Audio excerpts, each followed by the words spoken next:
کی بارگاہ عالیہ میں عرض کرنے کے بعد نہایت ہی واجب القدر والاحترام معزز و محتشم سامعین کرام، السلام علیکم ورحمۃ اللہ وبرکاتہ۔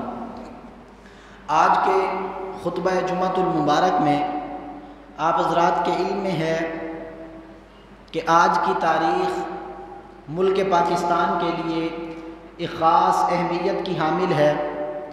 آج کے دن اللہ رب العزت نے امت محمدی صلی اللہ علیہ وسلم پر بالعموم اور اہلیان پاکستان پر بالخصوص کرم فرماتے ہوئے ہمیں ایک ایسا خطہ سرزمین عطا کیا جس میں ہم اپنے دین اور مذہب کے مطابق آزادی کے ساتھ عبادت کر سکتے تھے، اللہ رب العزت کی فرما برداری کر سکتے تھے اور اللہ رب العزت کو راضی کر سکتے۔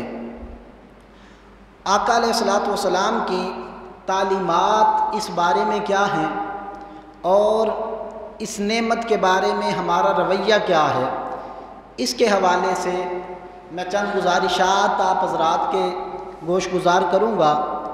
دعا کرتے ہیں خالق کائنات مجھے حق اور سچ عرض کرنے کی، ہم سب کو اس حق کو سمجھنے کی اور سمجھ کر اس پر عمل کرنے کی توفیق عطا فرمائے۔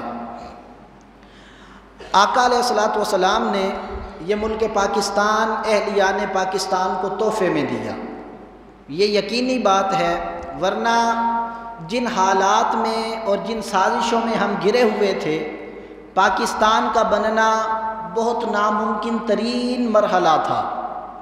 یہ اللہ رب العزت کا خاص کرم ہے جس کی وجہ سے ہمیں اللہ رب العزت نے یہ سرزمین عطا کی اور ہم اس میں آ کر آباد ہوئے۔ اللہ رب العزت نے ارشاد فرمایا لَإِن شَكَرْتُمْ لَأَزِيدَنَّكُمْ، اگر تم اللہ کی نعمت لینے کے بعد اس کا شکر ادا کرو تو خدا تمہارے لیے اس نعمت میں اور برکت ڈال دیتا ہے، وہ تمہیں اور دیتا ہے۔ جیسے اگر کسی بندے کو اللہ نے اولاد عطا کی ہے، وہ اللہ کا شکر ادا کرے گا تو خدا اس کی اولاد کو اس کا فرما بردار بنا دے گا، نیک بنا دے گا، اچھا کر دے گا۔ اللہ نے روزی دی ہے، یہ شکر ادا کرے گا، خدا اس کی روزی میں مزید برکتیں عطا کر دے گا۔ پہلے ایک کاروبار تھا، خدا کا شکر کرتا رہا، 3 کاروبار ہو گئے، پھر شکر کا دامن تھامے رکھا، وہ 10 تک چلے گئے، پھر شکر کرتا رہا، وہ 100 تک چلے گئے۔ اللہ رب العزت کا جتنا شکر کرتا جائے گا خدا اس کو اتنا نوازتا جائے گا۔ اب دیکھیے اللہ رب العزت کا وعدہ تو حق ہے اور بحیثیت مسلم ہمیں اس پر 100% یقین ہے، پر کیا وجہ ہے کہ ملک پاکستان آگے جانے کی بجائے پیچھے آ رہا ہے؟ اس کے اوپر تفصیل سے بات کریں گے کہ یہ کیا معاملہ ہے کہ پاکستان آگے بڑھنے کی بجائے پیچھے کو دھکیلا جا رہا ہے اور اہلیان پاکستان ترقی کرنے کی بجائے ذلتوں کا شکار ہو رہے ہیں۔ اس کے پیچھے اصل محرک کیا ہے؟ قرآن و حدیث اس کے بارے میں کیا کہتے ہیں؟ میں نے عرض کیا تھا پچھلے جمعۃ المبارک میں کہ آج یہ جو جمعہ ہوگا اس میں اعلان غدیر خم کے حوالے سے چند گزارشات عرض کروں گا۔ آقا علیہ الصلوۃ والسلام نے حجۃ الوداع کے موقع پر جب حج فرما لی تو واپس تشریف لائے۔ غدیر خم کا مقام ایک کنواں تھا، حضور علیہ الصلوۃ والسلام نے پڑاؤ کیا، ارشاد فرمایا صحابہ کو بھی روک دو، وہ رک گئے۔ آقا علیہ الصلوۃ والسلام نے سب کو جمع کیا اور جمع فرما کے آقا علیہ الصلوۃ والسلام نے ارشاد فرمایا، حضرت علی کا ہاتھ پکڑ کے بلند فرمایا اور بلکہ اس سے پہلے ارشاد فرمایا الست انا مولاکم، کیا میں تم سب کا مولا نہیں ہوں؟ انا اولا بالمؤمنین من انفسہم، کیا میں تمہاری جانوں سے زیادہ تمہارا مالک نہیں ہوں؟ سب نے عرض کی قالوا بلا، یا رسول اللہ کیوں نہیں، یقیناً آپ ہماری جانوں سے بھی زیادہ ہمارے مالک ہیں۔ تب آقا علیہ الصلوۃ والسلام نے حضرت علی کا ہاتھ پکڑا، فضا میں بلند کیا اور ارشاد فرمایا من کنت مولاہ فعلی مولاہ، جس کا میں مولا ہوں اب قیامت تک سن لو اس کا علی مولا ہے۔ سوال یہ ہے مولا کسے کہتے ہیں؟ ہمارے لوگ جو علی مولا کہتے ہیں ان کا حال یہ ہے کہ وہ نماز بھی ٹائم پہ نہیں پڑھتے اور وہ کہہ رہے ہوتے ہیں علی مولا۔ قرآن سے پوچھتے ہیں مولا کسے کہتے ہیں؟ میری بات سے کوئی اختلاف کرے کوئی مسئلہ نہیں، بڑے سے بڑے کسی عالم سے بھی اختلاف ہو جائے تو کوئی مسئلہ نہیں، لیکن اگر بندہ قرآن اور حدیث سے اختلاف کرے تو کافر ہو جاتا ہے۔ تو آئیے قرآن اور حدیث سے پوچھتے ہیں علی کن کے مولا ہیں اور علی مولا کسے کہتے ہیں اور کون کہتا ہے؟ آئیے یہ چیز آج قرآن و حدیث کی روشنی میں دیکھتے ہیں۔ اللہ رب العزت نے فرمایا واللہ ولی المتقین، دوسری جگہ پر ارشاد فرمایا انما ولیکم اللہ ورسولہ والذین آمنوا الذین یقیمون الصلاۃ ویؤتون الزکاۃ، فرمایا اللہ کا نبی اور مومن یہ تمہارے مولا ہیں۔ باری تعالیٰ وہ کیسے؟ فرمایا مولا یوں ہیں کہ واللہ ولی المتقین، اللہ پرہیزگاروں کا ولی ہے۔ باری تعالیٰ وہ کیسے؟ فرمایا اللہ ولی الذین آمنوا یخرجہم من الظلمات الی النور، ولی اور مولا اسے کہتے ہیں جو آپ کو کفر سے نکالے ایمان میں داخل کر دے، اللہ کی نافرمانی سے نکالے فرما برداری میں داخل کر دے، اگر بے نمازی ہوں نمازی بنا دے، جھوٹے ہوں سچا بنا دے، گناہ گار ہوں نیک بنا دے، اسے مولا کہتے ہیں۔ اب بتائیے ایک بندہ ساری زندگی کہتا رہے علی مولا علی مولا اور اس بندے کو نماز بھی نہ آئے اور وہ کبھی نماز پڑھنے مسجد میں بھی نہ آئے اور وہ علی مولا کہتے تھکے نہ، پر مولا کائنات شیر خدا کی داڑھی جو پورے سینے کو بھر لیتی تھی، اس بندے کے منہ پر داڑھی کا ایک بال بھی نہ ہو تو سمجھ لو یہ علی مولا لوگوں کو دکھانے کے لیے کہہ رہا ہے۔ اگر واقعتاً علی کو ولی مانتا اور علی کو مولا مانتا تو آج اس کے چہرے پر سنت رسول ہوتی، یہ اللہ رسول کا فرما بردار ہوتا۔ پھر دیکھیں علی مولا کہنے والے ہی لوگوں کا یہ حال ہے، حضرت علی کی ایک نماز چھوٹی نہیں اور اپنی غفلت کی وجہ سے بھی قضا نہیں ہو رہی، رسول اللہ صلی اللہ علیہ وسلم کی محبت میں بیٹھے تھے، پر وقت گزر گیا اور مولا کائنات کی آنکھوں میں آنسو آ گئے، ایک نماز جان بوجھ کے بھی نہ چھوڑی ہو اور پھر بھی آنکھوں میں آنسو آ جائیں، یہ علی مولا ہیں، اور اگر ایک بھی نہ پڑھیں اور افسوس بھی نہ ہو اور پھر علی علی کہتے پھریں تو سمجھ لیں کہ علی سے تعلق نہیں ہے، یہ منافقت ہے۔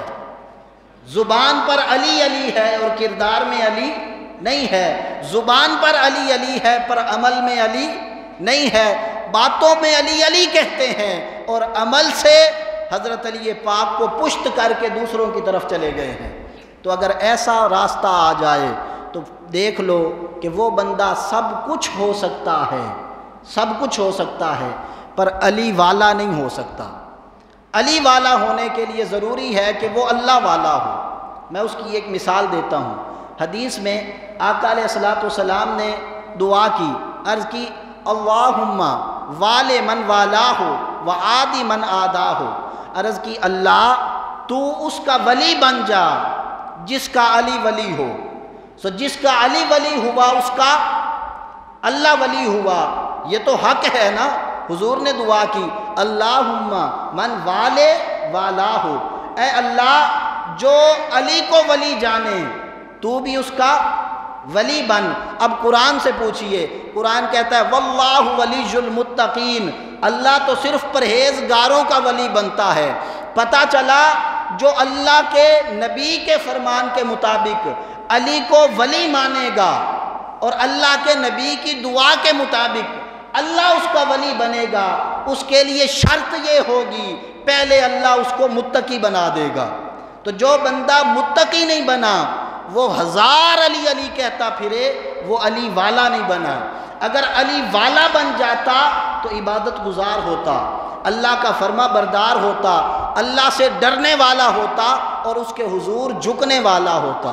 اور اس سے بڑھ کر میں ایک اور جملہ عرض کر دوں، اگر علی والا ہوتا، اگر بندہ علی والا ہوتا تو وہ کبھی بھی ان لوگوں کو جنہوں نے حضرت علی پاک سے رشتہ داریاں جوڑی اور جن کے ناموں پر مولا کائنات نے اپنے بچوں کے نام رکھے، ان کو کبھی بھی برا بھلا نہ کہتا۔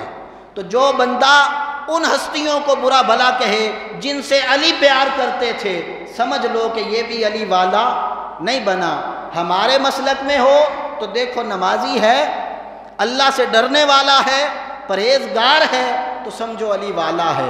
اور اگر ایسا نہیں ہے بلکہ صحابہ کے بھی خلاف ہے تو وہ جتنے بھی نام رکھتا پھرے اپنے، وہ سب کچھ ہو سکتا ہے، علی والا نہیں ہو سکتا۔ علی والا بننے کے لیے متقی بننا پڑے گا۔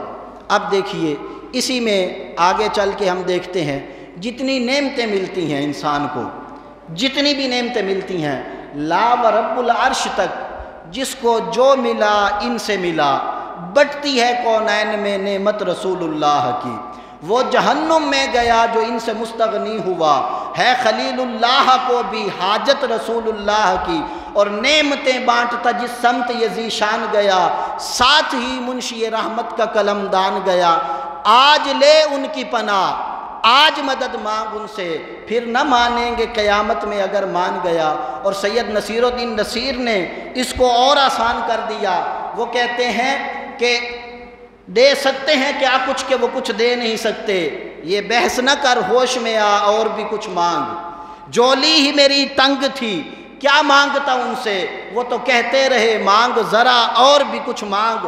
ان کے در پہ یہ انجام ہوا حسن طلب کا، جھولی میری بھر بھر کے کہا اور بھی کچھ مانگ۔ رہ رہ کے جو پہنچا ہے نصیر، آج ان کے در پر آواز پہ آواز لگا اور بھی کچھ مانگ۔ تو ساری نعمتیں کدھر سے ملتی ہیں؟ آقا کے در سے۔ یہ میں نہیں کہتا، اٹھائیے صحیح بخاری جلد اول صفحہ 18، حضرت امیر معاویہ رضی اللہ تعالیٰ عنہ برسر منبر خطاب کرتے ہیں اور ارشاد فرماتے ہیں، سمیعت رسول اللہ صلی اللہ علیہ وسلم، میں نے اللہ کے رسول صلی اللہ علیہ وسلم سے سنا تھا۔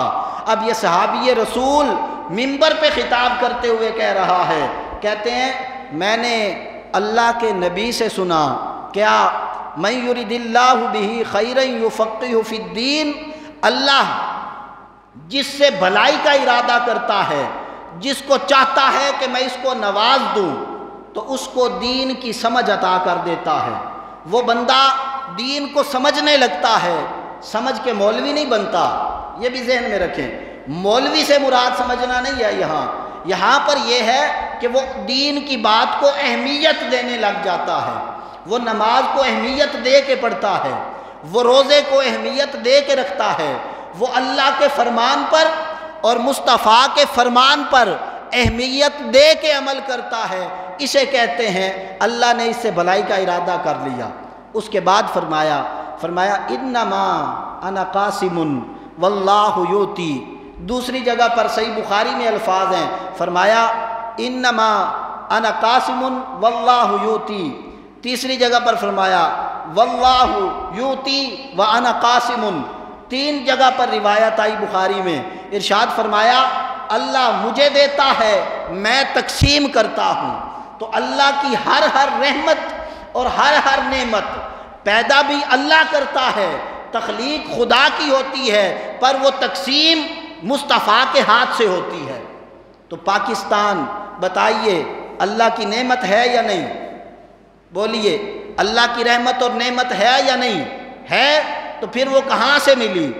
در مصطفیٰ سے ملی، کیونکہ حضور فرماتے ہیں انما انا قاسم واللہ یؤتی، اللہ تو مجھے دے دیتا ہے، میں آگے تقسیم کرتا ہوں۔ پتہ چلا کہ یہ ملک پاکستان جو اللہ کی بہت بڑی نعمت ہے، یہ در مصطفیٰ سے ہمیں ملی ہے۔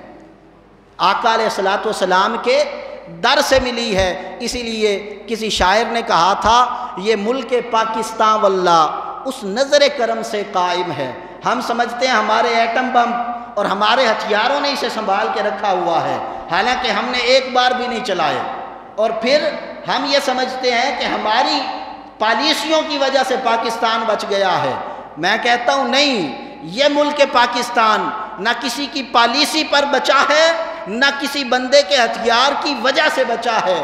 اس کو بچانے میں جو خاص کردار ہے وہ نگاہ مصطفیٰ کا کردار ہے۔ یہ ملک پاکستان واللہ اس نظر کرم سے قائم ہے، طوفان ہو چاہے کتنے ہی ان کی رحمت نے سنبھالا ہے۔ ہم سندھی ہیں نہ پنجابی ہیں، ہم بس محمد والے ہیں۔ ہم سندھی ہیں نہ پنجابی ہیں، ہم محمد والے ہیں۔ بس آقا جی کا کتا ہے، وہ گورا ہے یا کالا ہے۔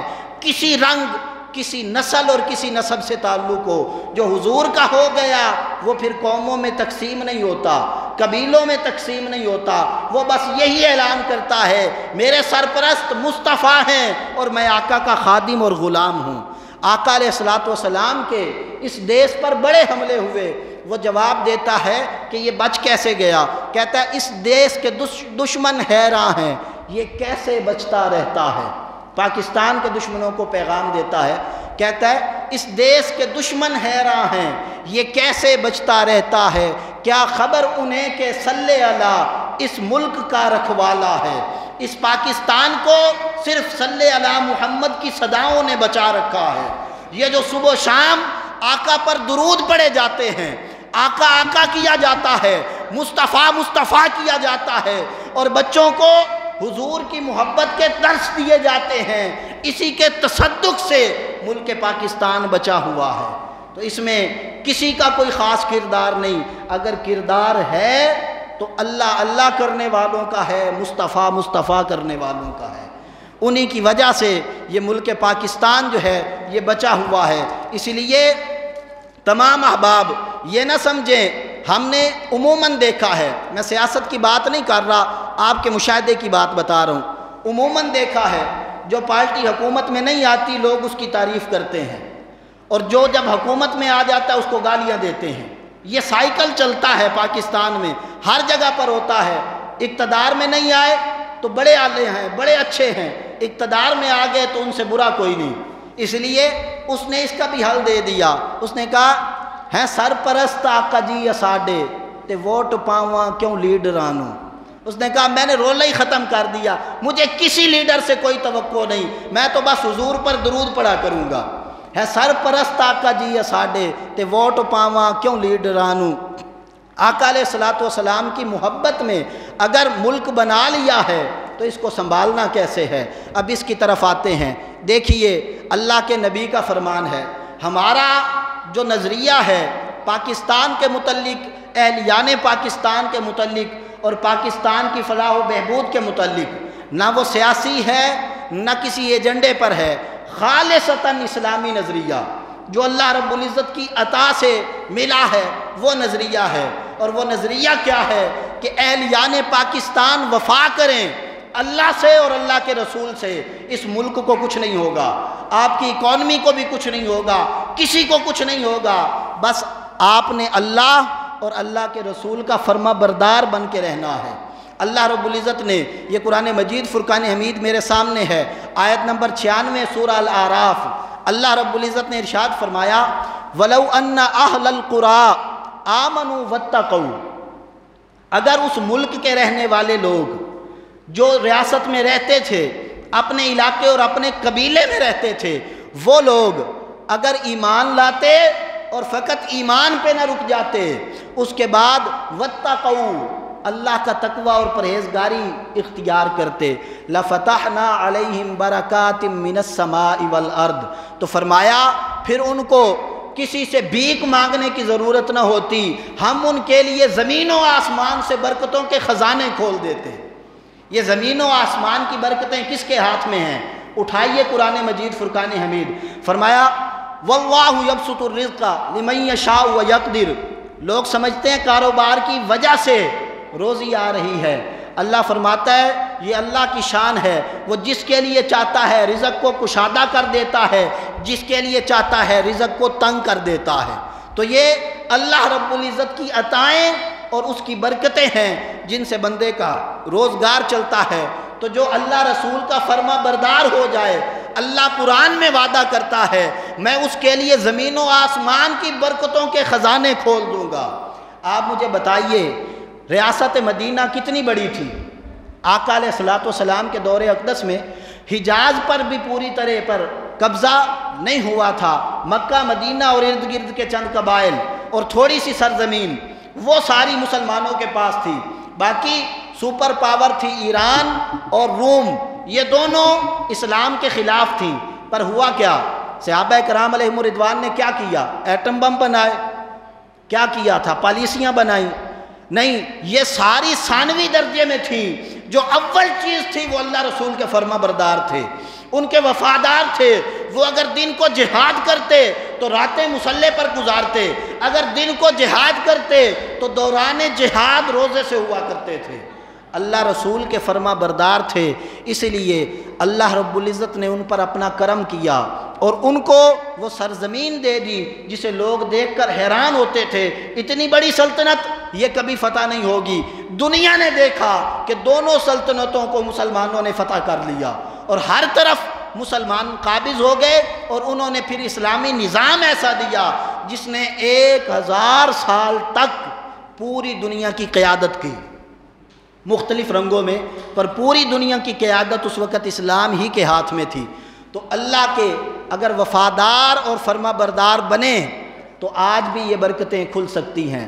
اب میں آپ حضرات سے چند چیزیں گزارش کے طور پہ عرض کرنا چاہتا ہوں۔ اٹھائیے صحیح بخاری اور دیگر کتابیں حدیث کی، آقا علیہ الصلوۃ والسلام کا فرمان آپ کو ملے گا۔ حضور فرماتے ہیں جس گھر میں کتا ہو، جس گھر میں تصویر ہو اور جس گھر میں ننگے سر عورت بیٹھی ہو، اس گھر میں اللہ کی رحمت کے فرشتے نازل نہیں ہوتے۔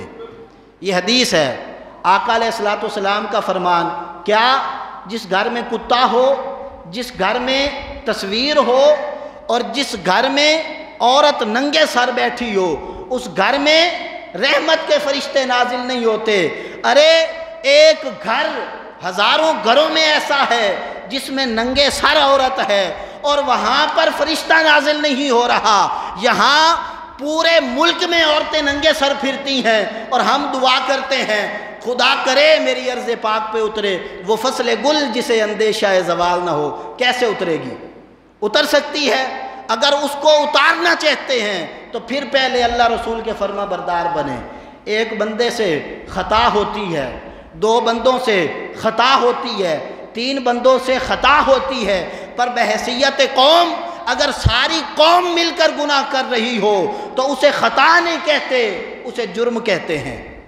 آپ دیکھیے اگر ایک بندہ بے نمازی ہے تو یہ اس کی خطا ہے، 2 بے نمازی ہیں یہ خطا ہے، لیکن اگر پورے ملک میں 20-22 کروڑ آبادی ہو مسلمانوں کی اور نمازی 2-3 کروڑ ہوں تو یہ خطا نہیں، یہ جرم ہے۔ اور یاد رکھیے معافی خطاؤں کی ہوتی ہے، مجرموں کی معافی نہیں ہوتی، اور پھر عادی مجرموں کی معافی بڑی مشکل ہوتی ہے۔ ہم لوگ صرف مجرم نہیں ہیں بلکہ عادی مجرم ہیں، نماز جان بوجھ کے چھوڑتے ہیں یہ بھی جرم ہے، اللہ سے اس کی نافرمانی کرتے ہیں، اس کے بے وفا ہو گئے ہیں، یہ بھی جرم ہے اور بہت بڑا جرم ہے۔ اور اس سے بڑی بات یہ کہ ہم جرم بھی کرتے ہیں اور احساس بھی نہیں کرتے کہ ہم سے جرم ہوا ہے۔ اقبال نے کہا تھا وائے ناکامی متائے کارواں جاتا رہا۔ اس نے کہا ایک رونا تو یہ ہے کہ ہمارے پاس سے ہمارا سارا اثاثہ چھن گیا، لیکن اس سے بڑا رونا یہ ہے کارواں کے دل سے احساس زیاں جاتا رہا۔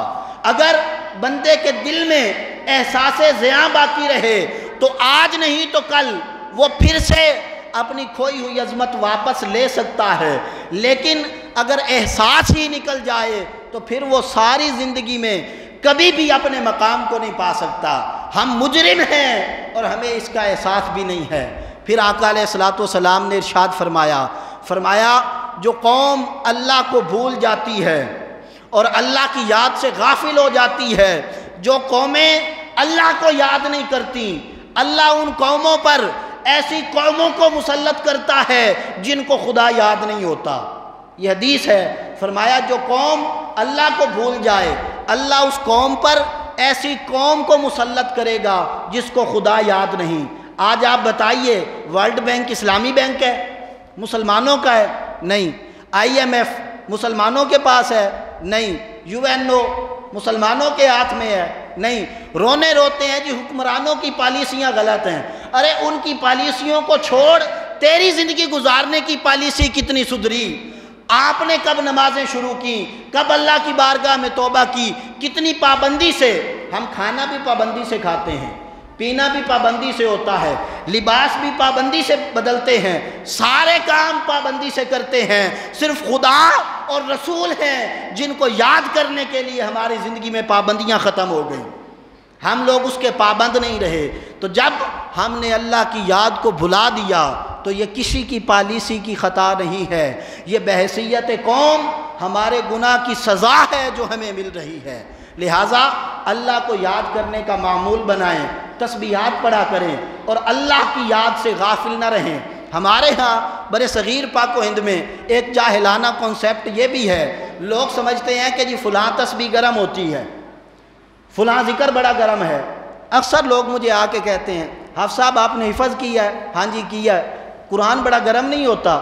بھائی عجیب بات ہے، آقا علیہ السلام پہ نازل ہوا، سارے صحابہ پہ نازل ہوا، کسی کو گرمی کی بیماری نہیں ہوئی، آج میرے لیے قرآن گرم ہو گیا۔ جہالت کی انتہا دیکھیں، قرآن گرم ہے، اللہ کا ذکر گرم ہے، اور فلمیں ڈرامے ٹھنڈے ہیں، گانے سننا یہ ٹھنڈا ہے۔ ان کے بارے میں نہیں سوچتے اس کا نفع ہوگا یا نقصان، بے جھجک دیکھنے لگ جاتے ہیں۔ اور جب کوئی کہتا ہے یار حضور پہ درود پڑھا کرو، پوچھتے ہیں مولوی صاحب تسبیح ٹھنڈی ہے یا گرم؟ بھائی یہ کبھی فلم کے بارے میں بھی پوچھا ہے کہ فلم ٹھنڈی ہے یا گرم؟ اس کا نقصان یا نفع کیا ہوگا؟ نہیں۔ لیکن کوئی بھی وظیفہ لیں، وظیفہ لینے سے پہلے پوچھتے ہیں جناب دنال مینو کی ملے گا؟ لالچ اپنا ہے نا، میرے لیے کیا ہوگا، مجھے کیا ملے گا؟ تو یہ ہزار جو ہم نے جاہلانہ رسمیں بنا رکھی ہیں، ان میں گر کر ہم اپنے آپ کو تباہ کرتے جا رہے ہیں۔ پروفیسر رفیق اختر کہتے ہیں ایک بندہ میرے پاس آیا، وہ خودکشی کرنا چاہتا تھا۔ کہتے ہیں میں نے اس کو کہا کہ یار خودکشی نہ کر، تو جا کے آیت کریمہ پڑھ۔ تو اس نے آیت کریمہ پڑھنی شروع کی۔ وہ کہتے ہیں وہ گھر گیا، اس نے تسبیحات پڑھی، تو جب تسبیح پڑھ رہا تھا تو اس کی پھپھو سے کہنے لگی بیٹا یہ تسبیح گرم ہوتی ہے، یا پانی میں بیٹھ کے پڑھو یا ایک ایک گلاس ہر تسبیح کے بعد پانی پیتے رہو کیونکہ تسبیح گرم ہے۔ وہ کہتے ہیں اس نے مجھے فون کیا، کہتا حضرت میں نے تو 5-6 تسبیحیں پڑھی ہیں اور پیٹ پھول گیا، اب کیا کروں؟ اس نے کہا نالائق، تو وظیفہ مجھ سے لے کر گیا تھا یا پھپھو سے؟ وظیفہ مجھ سے لیا اور مشورے پھپھو کے مانتا ہے۔ جب وظیفہ مجھ سے لیا تو میرے مطابق عمل کر، جا بیٹھ کے اللہ کا ذکر کر۔ یہ ٹھنڈا گرم نہیں ہوتا، جس چیز کی تجھے ضرورت ہو وہ چیز تجھ تک پہنچ جائے گی۔ اس لیے اللہ کا ذکر کرتے ہوئے ان جاہلانہ رسموں سے باہر آ جائیں۔ بعض لوگ یہ بھی سمجھتے ہیں جی نماز تہجد ہے، ایک بار شروع کر لیں تو پھر چھوڑنی نہیں چاہیے۔ ہاں نہ چھوڑو، اچھی چیز ہے، لیکن نفلی عبادت ہے، اگر چھوٹ بھی چاہے تو گناہ نہیں ہوتا۔ وہ ڈرتے ہوئے ایک دن بھی نہیں پڑھتے، جس دن پڑھنی ہوتی ہے اس دن بھی نہیں پڑھتے، یار بعد میں چھوڑنی نہیں۔ عجیب بات ہے، اللہ کا ذکر کرو، نفلی ذکر ہے، جتنا ہو سکے کرتے رہو، اس کا فائدہ ہوگا۔ تو اللہ رب العزت کو یاد کرنا ہم نے چھوڑ دیا، اور قصور حکمرانوں کا ہے کہ وہ ٹھیک نہیں ہے۔ بھئی ہم کتنے ٹھیک ہیں؟ لوگ کہتے ہیں فلاں نے لوٹ لیا، فلاں نے لوٹ لیا۔ میں کہتا ہوں اوپر والوں کو چھوڑو، اپنے گریبان میں جھانکو۔ میں گجرانوالہ میں کسی عزیز کے گھر جا رہا تھا تو میں نے کہا فروٹ لے چلتے ہیں۔ اب میں نے فروٹ چن چن کے ڈالے، اور وہ بھی ریڑھی والا مجھے روک نہیں رہا، میں جو ڈالتا جا رہا ہوں کہتا ٹھیک ہے ٹھیک ہے۔ میں نے فروٹ ڈال لیے 5 کلو۔ جب اس نے تول دیا نا تو اس نے مجھے شاپر دیا، میں نے لے کر کار میں تھا پیچھے رکھ لیا۔ ان کے گھر گیا، جب وہاں پر میں نے کھولا تو اوپر 1.5-2 کلو ٹھیک تھے اور نیچے والے فروٹ سارے خراب۔ میں بڑا حیران ہوا کہ ایک ایک دانہ میں نے خود اپنے ہاتھوں سے اٹھا کے چن چن کے ڈالا ہے، یہ دانے خراب کیسے ہو گئے؟ تو پاس اصغر علی فاروقی صاحب تھے، وہ کہتے ہیں میں بتاتا ہوں کیسے خراب ہو گئے۔ میں نے کہا جناب کیسے؟ کہتے ہیں انہوں نے نا تول کے شاپر نیچے رکھے ہوتے ہیں، نیچے پہلے سے 5 کلو کا ایک شاپر تولا ہوتا ہے، اس میں نیچے خراب اور اوپر صحیح دانے ہوتے ہیں، وہ آپ کو کہتے ہیں مرضی کے دانے ڈال دو، آپ ڈال لیتے ہیں، بس آپ تھوڑے سے غافل ہوئے، ادھر دیکھا یا ادھر دیکھا، وہ شاپر بدل کے آپ کو دے دیں گے۔ اب آپ نے تو اس اطمینان پر کہ میں نے خود ہی ڈالے ہیں چیک نہیں کرنا، جب گھر لائیں گے تو کلو 1.5 کلو صحیح اور نیچے والے سارے خراب۔ پھیری والا یہ کام کرتا ہے اور نام حکمرانوں کے لیتے ہیں، وہ نہیں صحیح، وہ لوٹ کے کھا گئے۔ بس تو نے کتنا ایمانداری سے کام کیا؟ ہر بندہ جس کا جہاں پر جتنا دا چلتا ہے چلا لیتا ہے اور کہتا ہے بڑے نہیں ٹھیک۔ وہ بڑے ٹھیک ہو نہ ہو اپنے آپ کو تو کرو۔ ہمارے لوگ مسلمان لوگ وہ کیا کرتے ہیں، جب دودھ بیچنے لگتے ہیں تو اس میں پانی ملا دیتے ہیں، جناب لے جاؤ مکس کر کے، تاکہ آپ کو تکلیف نہ ہو بعد میں ڈالنے کی، آپ کا کام بھی ہم کر دیتے ہیں۔ تو اندازہ لگائیں، خدا جس نے وہ دودھ ہم تک پہنچایا، اس نے گوبر ایک طرف رکھی، خون ایک طرف رکھا اور خالص دودھ ہمیں دیا، وہ خالص دیتا ہے، ہم ملاوٹ کر کے آگے دے دیتے ہیں۔ تو یہ ہمارا حال ہے، اور اندازہ ہم یہ لگا رہے ہوتے ہیں حکمران نہیں ٹھیک، ان کو ٹھیک کرو۔ بھائی ان کو تو ٹھیک کرو، آپ نے کب ہونا ہے، ہم سب نے کب ہونا ہے۔ مولوی صاحب تقریر کرنے آئے، جب اس وقت تو ان کو سب کچھ ہی مل جائے، کھانا بھی پینا بھی سارا کچھ، اور تقریر کر کے واپس جائیں اور نمازیوں میں بیٹھ کے رونا روتے رہیں، یار میری ضرورتیں ہی نہیں پوریاں ہوندیاں۔ بھئی لوگوں کو تو یہ تبلیغ کرتا ہے اللہ پہ بھروسہ رکھو، تیرا اپنا اللہ پہ ایمان نہیں ہے۔ جب تو لوگوں کو کہہ رہا تھا کہ خدا سب کچھ دیتا ہے تو اس وقت تیرے ذہن میں نہیں تھا کہ مجھے بھی خدا نے دینا ہے۔ لوگوں کو یہ تبلیغ کہ ایسے ہو جاؤ، اور خود جہاں تھا وہاں رہ گیا۔ تو پھر مولوی صاحب جیسے پھر خطیب ہوں گے، لوگوں کی اصلاح بھی ویسی ہی ہوگی۔ اگر میرے دل میں آپ کو برملا کہہ رہا ہوں، اگر میرے دل میں دولت کا لالچ آ گیا اور آپ لوگوں سے نفع حاصل کرنے کا کوئی لالچ میرے دل میں آ گیا، اس دن میری بات آپ کو نفع نہیں دے گی۔ آپ کو میری بات سے نفع تب تک حاصل ہوتا رہے گا جب تک میں آپ کے پاس جو ہے اس کی طرف سے مستغنی رہوں، میرے دل میں اس کا لالچ نہ رہے، اور آپ کے دل میں مجھ سے کوئی دنیاوی طمع اور لالچ نہ رہے۔ جو دین آپ لینے آتے ہیں آپ وہی دین لیں، اور میں جو دے رہا ہوں میں وہی دین دوں۔ جب تک یہ کام چلتا رہے گا تب تک ہمارے معاملات درست رہیں گے۔ یہی حال ہمارا ہے۔ جب ہم ملاوٹ کرتے ہیں تو گاہک بدل جاتے ہیں۔ ایک بندے نے، یہی نمازی ہے، مجھ سے مسئلہ پوچھا، وہ کہتے ہیں یار میں عیسائیوں سے دودھ لیتا ہوں، لوگ باتیں کرتے ہیں لے لیا کروں یا نہ لیا کروں، تو میں نے کہا مسلمانوں سے کیوں نہیں لیتے؟ کہتا ہے یہ پانی ڈال کے دیتے ہیں۔ مسلمانوں سے نہیں لیتا اس لیے کہ وہ پانی ڈال کے دیتے ہیں، اور عیسائی جو ہے وہ مجھے کہتا ہے یار آپ پہ ہی چول ہے، تو وہ اتنا خالص دودھ دیتا ہے میں اسے لے آتا ہوں، جائز ہے یا نہیں؟ تو میں نے کہا دودھ لینا تو جائز ہے، پر مسلمانوں کو بھی سوچنا چاہیے کہ ہم کس راستے پر چل پڑے۔ ہمارے نبی نے کبھی ملاوٹ نہیں کی، ہمارے خدا نے ہمیں ملاوٹ سے روکا، ہمارے دین نے ہمیں ملاوٹ سے روکا، اور ہم لوگ 2 نمبری سے پیسہ